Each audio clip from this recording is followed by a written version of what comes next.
ani fila. Aw danga na Savar Media Radio Savar FM bi kɔnɔntɔn kelen tɔmuru wolonwula kan ka bɔ Kabala zone universitaire kɔnɔna na. Aw danga na don kibaru kɛnɛw kan. Kunnafoni kumabaw nin ye olu ye. A yirala k'a fɔ maa 40 bɔɲanko kumabaw la ɲangili kɛra ka ɲɛsin olu ma min ye Américain jamanaw fɛ ka sabu kɛ yuruguyurugu wale dɔw ye ka ɲɛsin adamadenya hakɛw olu tɔbɔtɔli ma min ni o baaraw bilala sen kan juma tɛmɛnen na décembre kalo tile 9 san 2022. Jamana ɲɛma Colonel Assimi Goïta ale ye a ka sariya dɔw baara bɔ ka bin min kɛra novembre kalo tile 3 san 2022 ni o de ye décret numéro 2022 06 39 PTRM ni o kɔni ye k'a fɔ carte nationale d'identité biométrique sécurisée ka se ka o baaraw ka olu bila sen kan. Ka kɛɲɛ ni adamadenya hakɛw olu tɔbɔtɔliw ye an ka jamana kɔnɔna na min ye club universitaire des droits humains olu ye don kɛrɛnkɛrɛn ka se ka lafaamuyali kɛ ani ka lakɔli kɛ kalandenw na n'u ye sanfɛ kalandenw ye ka se ka olu ladɔnniya cogoya minnu na adamadenya hakɛw olu bi tɔbɔtɔ cogo min na ani u bi se ka kɔlɔsi sira minnu fɛ ka olu dan kɛnɛmaya maaw ye. Kunnafoni kumabaw filɛ nin ye faranga bina kɛ nin ka lase aw ma saman damadɔ. I n'a fɔ lase kɛra sisan da in na cogoya min na kunnafoni kumaba kɔnɔna na a yirala k'a fɔ min ye adamadenya hakɛ olu tɔbɔtɔli okumu kɔnɔna na lamɛrikɛn jamana kɔnɔna na olu ye baara dɔw bila sen kan min na kɛra jumadon décembre kalo tile 9 san 2022 o bɛ boli min kan o de ye k'a fɔ maaba 40 bɔɲango minnu na ni maliden bɛ a la ani min ye Laginɛ jamana ɲɛma o bɛ a la jamana ɲɛmakɔrɔ Alpha Condé ka fara an ka jamana ɲɛmakɔrɔ Ibrahim Boubacar Keita ala ka hinɛ ala ale denkɛ ye Karimu Keita o fana bɛ a ko in kɔnɔ. O y'a yira k'a fɔ nin wale ninnu sa min ye u kɔni ɲangi kun ye Américain jamana maaw fɛ u ka cakɛda min ni a ɲɛsinen don u ka wariko kɔlɔsili ma ni o de ye OFAC ye sa o y'a yira k'a fɔ o kɔni ye sɛgɛsɛgɛliw olu bila sen kan k'a fɔ maa minnu bɛ yen nɔ n'olu kɛra yuruguyurugu wale sababu ye ani ka dangari kɛ adamadenya hakɛw la ko u bɛ ɲangili kɛ ka ɲɛsin u ma ɲangili ninnu kɔnɔnaw la sa u y'a ye k'a fɔ maa minnu bɛ a la n'o ye Karimu Keita ani ka taa se Guinée jamana ɲɛmakɔrɔ Alpha Condé ma ko ni maa 40 ninnu bɛɛ lajɛlen ɲangili bɛna kɛ ka ɲɛsin u ma min kan o de ye u ka nafolo ani u ka sɔrɔ tɔbɔtɔliw olu fɛn o fɛn ni o bɛ lamɛrikɛn jamana kɔnɔ ka se ka olu bɛɛ lajɛlen gulo wa fana ka u bɔ u ka bolo kan k'a bɛɛ lajɛlen minɛ ka a bila lamɛrikɛn jamana ɲɛma olu ka bolo kan min ni o cakɛda min ɲɛsinen don wariko kɔɲɛ ɲɛnabɔli ma ani ni yuruguyurugu wale ninnu a kɔlɔsibaw ma. OFAC ale de ye nin baara ninnu bila sen kan a kɛra hukumu min kɔnɔ o de ye don kɛrɛnkɛrɛnnen min bɛ yen n'a ɲɛsinen don yuruguyurugu wale kɛlɛli ma ani don min kɛrɛnkɛrɛn bɛ ka ɲɛsin adamadenya hakɛ ale tɔbɔtɔli ma ni don fila a kɛra ka ɲɛsin olu hakɛw baaraw ma o y'a yira k'a fɔ u ye kuma falen kɛ ni maaw ye yaasa ka se ka ɲininkali minnu n'o bɛ maaw bolo la a ko la ka se ka o jaabi di maaw ma o kɔnɔna na sa u ye ɲɔgɔn ye min n'u y'o sigi ka se ka farafasiyali kɛ maaw ye ani kumasiri min bɛ maaw la a ko la ka se ka olu bɛɛ lajɛlen silatunu ka bɔ maaw kunkolo la. Coronavirus bana kɛlɛli okumu kɔnɔna na ani a kɔlɔlɔw kunbɛli okumu kɔnɔ an ka jamana ɲɛmaaw kun ye fɛɛrɛ dɔw bila sen kan min ni o de kun bɛ boli ka se ka jamana a kisi a sɔrɔ ɲɔngirili ka kisi o ma coronavirus bana sababu la o kama jamana ɲɛmaaw kun ye baara minnu bila sen kan min ye vérificateur général ye sa ale ye sɛgɛsɛgɛli kɛ o kow kan o sɛgɛsɛgɛliw nana boli k'a ye k'a fɔ ko kasabi caman bɛ yen nɔ min n'olu ma taa u don siraw fɛ ka sabu kɛ wale dɔw kɛbaa ye jamana baarakɛla dɔw fɛ kɛrɛnkɛrɛnnenya ma min ye Isufu Bacili ye sa ni ale ye chambre de commerce et d'industrie du Mali ale ɲɛmaaba ye ani a ka cakɛɲa maa 2 bɔɲango olu kɔni taara kogobolona ni ɲɔgɔn cɛ nin ko in kɔlɔlɔ fɛ ka sabu kɛ baara min bila bɛ sen kan n'o de ye jamanaden kelen masigi kelen ko o kasabi min tara ka di olu ma olu kɔni ma don a don sira fɛ o kɛra sababu ye k'olu se kogo wolola ni ɲɔgɔn cɛ verificateur général ale ka sɛgɛsɛgɛliw hukumu kɔnɔnaw la u y'a yira k'a fɔ fɛn caman wɛrɛw be yen nɔ min ni kuma jateminɛ kɛ olu kow kan san 2021 waati la verificateur général ale ye sɛgɛsɛgɛli minnu bila sen kan o ko kɔnɔ u kuma jateminɛ kɛ min ye Dr Bubu Sise n'ale kun ye Ibrahim Boubacar Keita ale ka fanga kɔnɔna na minisiri ɲɛmaa ye ko a kun ye gafe dɔ kɛ min ye sɛbɛn dɔ ye ka kɛ ka ɲɛsin cakɛda ma cakɛda min ɲɛsinen don jamana kɔnɔna wariko kɔɲɛ ɲɛnabɔli ma o minisiri délégué a kun ye sɛbɛn dɔ kɛ ka ɲɛsin u ma ko u kuma jateminɛ kɛ o sɛbɛn ko kɔnɔnaw kan u ka sɛgɛsɛgɛliw senfɛ u y'a yira k'a fɔ baara minnu n'olu kun bila bɛ sen kan yaasa ka se ka coronavirus bana ka a kunbɛn ani a bɛna kɔlɔlɔ mun don sɔrɔ la jamana kɔnɔ ka se ka olu kunbɛn o kɔlɔlɔ bɛ se ka nɔgɔya cogoya min na ko o baara dɔ kun ye min ye o de ye k'a fɔ juru min ni u bɛ u kan na ni o kɔni bilala sen kan kabini san 2019 waatiw la desanburu kalo tile 31 na ko min ni o kun jɛra san 2020 kɔnɔ ko o kun ye CFA wari miliyari 100 bɔɲango ye y'a ye k'a fɔ fana min ye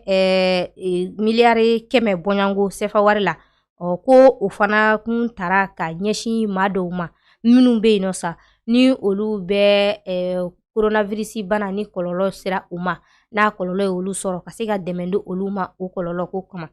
ani fana ka fara nin bɛɛ lajɛlen kan cakɛda minnu be yen n'o ye kɛnyɛrɛye cakɛdaw ye ni olu fana kun degunna kosɛbɛ coronavirus bana bolo ka se ka dɛmɛ di olu ma CFA wari miliyari 20 bɔɲango o fana kun bilala o sira fɛ ka fara nin bɛɛ lajɛlen kan o ye a yira k'a fɔ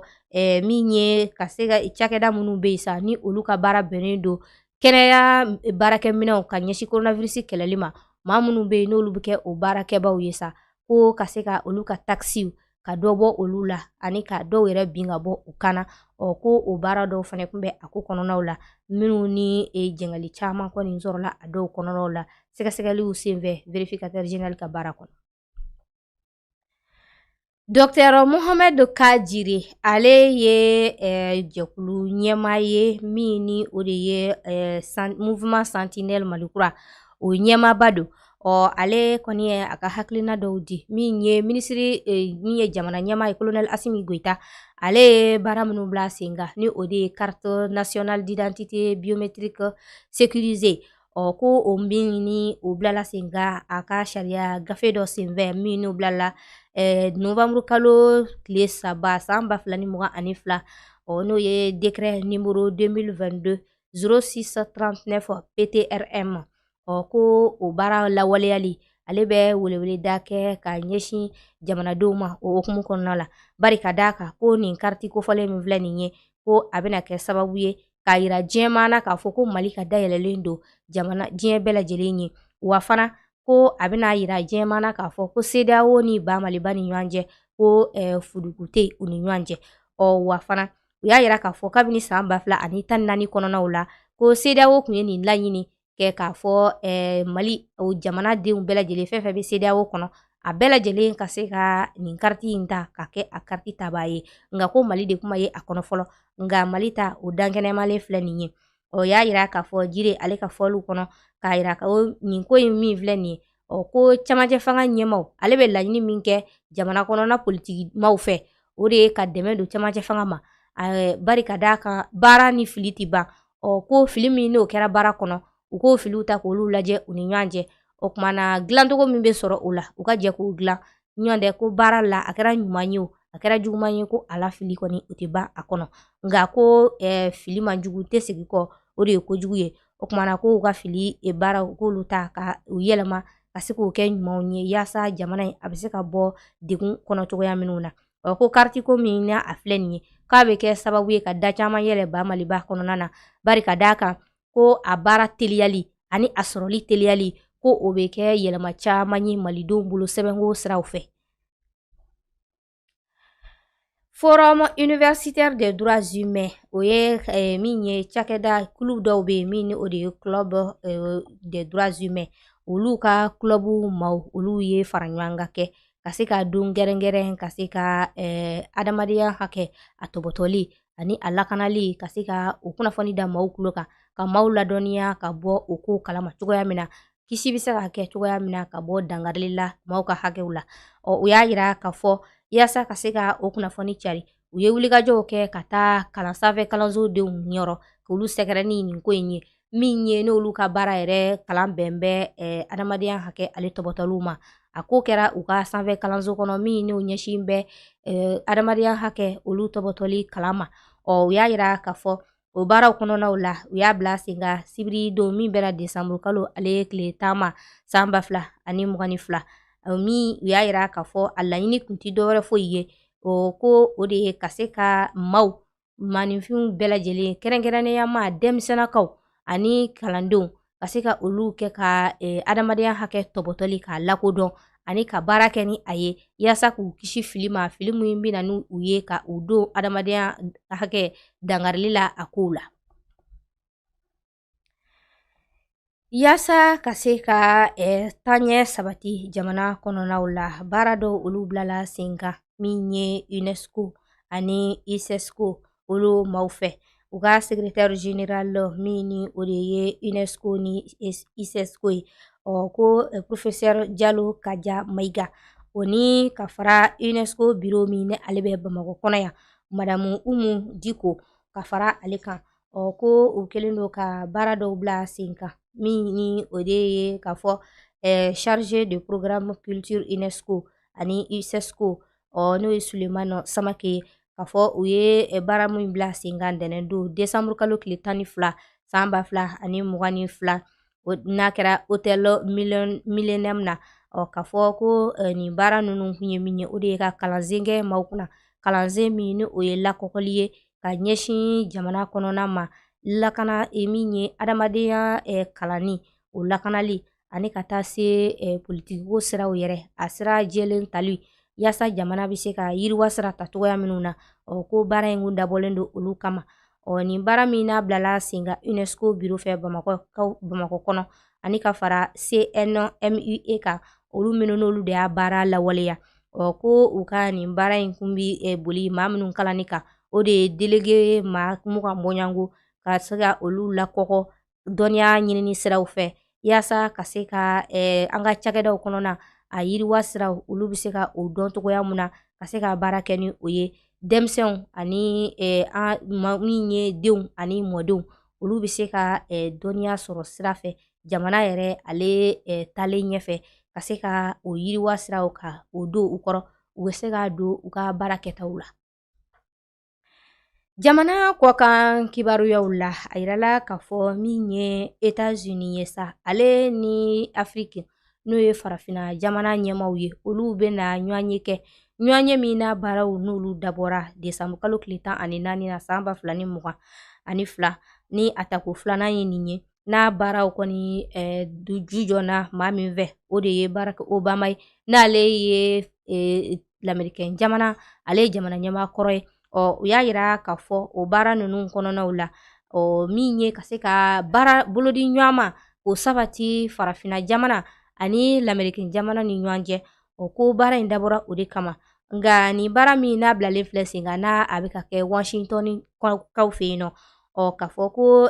farafina jamana 49 olu de bɛ ɲɔgɔn sɔrɔ nin kɛnɛ kan nka ba Maliba ale sen ma ye a kɔnɔ ka sabu kɛ ko Mali bɛ cɛmancɛ fanga ale kɔnɔna la ko o kɔni kɛra sababu ye cɛmancɛ fanga bɛ jamana kɔnɔ nin waati la ko olu jamanaw se ma ye nin ɲɔgɔnye in kɔnɔna la ka sabu kɛ u bɛ lahalaya min kɔnɔ o y'a yira k'a fɔ lamɛrikɛn jamana bɛ ka nin baara min bila sen kan ko u bɛna kuma falenfɛlenw kɛ fɛn minnu kan o de ye waati yɛlɛma ko ani ka taa se bamaciya wale min n'o ɲaɲamɛ yɔrɔw la ka se ka kuma olu kan fo ka taa se o n'a ɲɔgɔnna caman wɛrɛw ma u y'a jira k'a fɔ min ye Joe Biden ye sa ni ale ye lamɛrikɛn jamana ɲɛmaa ye ale de kɔni bɛ nin ko ɲɛmaaya kunna wa ko a bɛna fɛɛrɛ dɔw fana ɲini ka bila sen kan yaasa Union Africaine olu bɛ se togoya min na ka don G20 kɔnɔ G20 ni o ye kulu min ni olu bɛ kuma min ye sɔrɔko siraw fɛ diɲɛ seleke naani tɔn kɔnɔna na ko u bɛna o siraw bɛɛ lajɛlen taama yaasa Union Africaine ale sen bɛ se ka y'o kɔnɔ cogo min halisa min ye jamana kɔkan kibaruyaw ye a yirala k'a fɔ min ye CEDEAO ye sa k'a fɔ ko olu kɛlen do ka fɛɛrɛ dɔw bila sen kan nin waatiw la min ye k'a fɔ fanga dafiri o bɛ se ka dabila cogoya min na ka bɔ farafinna kɔnɔ ko u kɛmɛ ka fɛɛrɛ dɔw bila sen kan o ko kɔnɔnaw la nga a ko kuma kɔni sɛbɛkɔrɔ caya bɛɛ fan bɛɛ fɛ k'a sabu kɛ maaw bɛ k'a bila u hakili la k'a fɔ ko ninnu bɛ ka nin fɛɛrɛ min bila sen kan nin ye yaasa yurukuru min ye fanga dafiri ye o bɛ se ka dabila cogo min na ko ɲani u ka o fɛɛrɛ bila sen kan u kan ka fɛɛrɛ de bila sen kan yaasa ka se ka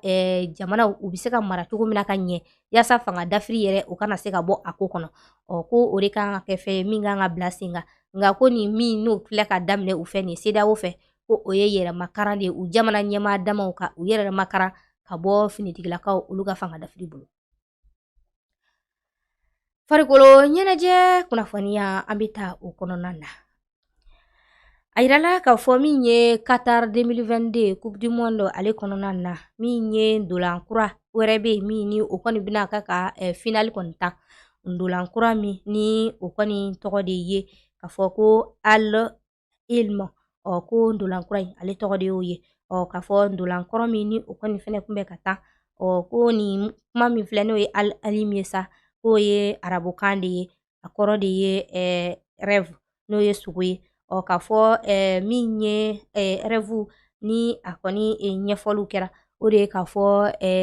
min ye maa kunkolonna ko hakilina ko i kungilennaw ko o y'o ye nka min kɔni n'o fana bɛ ka kan ndolanw ta kabini a daminɛna sa ko o de ye Al Hilal ye ko o de tun bɛ ka kan ndolanw ta min n'a kɛra sababu ye ka se ka ndolantan kɔnɔna na min ye baarakɛbaw ka se ka olu lafiya u ka baara kɔnɔ kosɛbɛ ka sabu kɛ ndolan in ye ndolan ye min ni a bɛ kɔlɔsili caman kɛ a bɛ se ka fili caman bɔ baaraw kɔnɔ min ni o filiw bɛ kɛ ndolantannaw fɛ kabini waati jan olu kɔnɔnaw la o y'a yira k'a fɔ nin ndolan min ni o baaraw kɔni a kɛra ka nin baara caman kɛ k'a ye dɛmɛ don u ma kosɛbɛ subahana mansin baarakɛbaw ko a y'olu dɛmɛ u ka baaraw la kosɛbɛ yaasa ka se ka ndolantan fili fɛn fɛn bɛ ye a kɔnɔ k'u kisi o filiw bɛɛ lajɛlen ma. Ka farikolo ɲɛnajɛ kunnafoniw ka ale kuncɛ o bɛ kɛ ni CHAN 2023 ye CHAN 2023 a yirala k'a fɔ min ye ale baara min ni o bɛna bila sen kan janvier kalo tile 13 ka taa kuncɛ février kalo ale ye tile 4 na san 2023 n'a bɛ kɛ Algérie jamana kɔnɔna na ko min ye maliden kɔni dɔ bɛna ye a ko kɔnɔ ni ale fana bɛna kɛ arbitre ye k'a fɔ ko min ye Modibo Samake ko ale de kɔni bɛna ye nin baara kɔnɔna na a bɛna kɛ arbitre assistant ye ka kɛ nin ndolantan na min ni ale ka baara a kun bɛ baara la FIFA fɛ kabini san 2020 kɔnɔnaw la ko a bɛ ka sanayɛlɛ sɔrɔ a ka baaraw kɔnɔ kosɛbɛ bari a se bɛna ye nin CHAN 2023 kɔnɔna na. Nin bɛ danzigi kɛ an ka don kibaru la bi min sɔrɔla ka lase aw ma n ka ɲɛmayaso fɛ a baara kɔlɔsibaw min ni o de ye a laselikɛba o de ye Aminata Kulubali ye maa minnu bɛ sa ni o bɛ arajo nɛgɛw la ka se ka nin kunnafoni ninnu lase aw ma o de ye Kalilu Magasuba ye an ka jaw laseba Sawari Media sanfɛ o de ye min ye Badara Jire ale n'a cakɛɲɔgɔn tɔw bɛɛ lajɛlen an ka foli bɛ aw ye aw ni ce a ka kulomajɔ n'aw ka ɲɛmadalu